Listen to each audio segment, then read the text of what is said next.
Natalie Holzer mengaku lebih dekat dengan Rizky Febian dibanding dengan Putri Delina.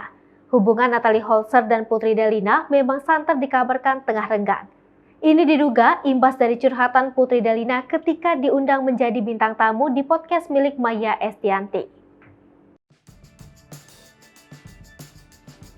Ketimbang Putri Delina, Natalie mengakui dirinya lebih dekat dengan Rizky Febian. Dalam pandangan Natalie Holzer, pria yang akrab disapa Iki tersebut memiliki hati baik. Rizky Febian menurut Natalie juga sering bercanda untuk membuat ibu sambungnya tertawa. Selain itu, Natalie menilai sifat Rizky Febian lebih dewasa dibandingkan Putri Delina, sehingga ia merasa hubungannya dengan Rizky Febian lebih dekat ketimbang dengan Putri.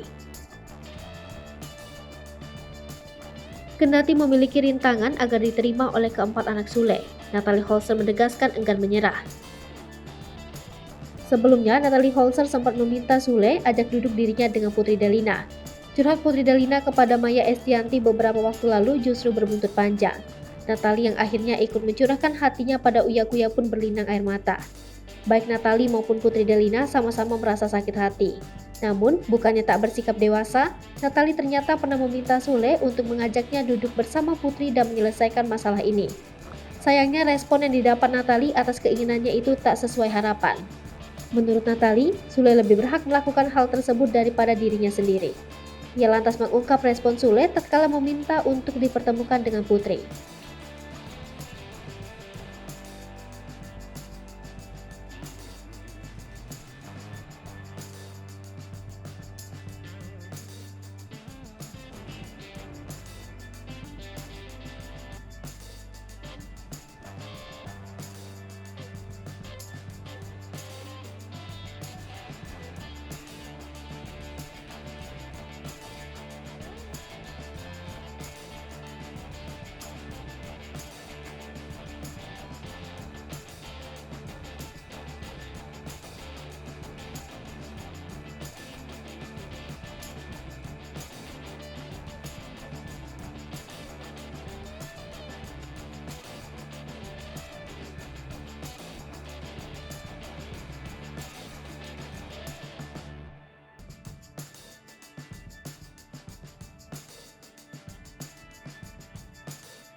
Hai pemirsa Sri Popo TV, jangan lupa komen, like, dan subscribe, serta tonton terus berita-berita terupdate lainnya.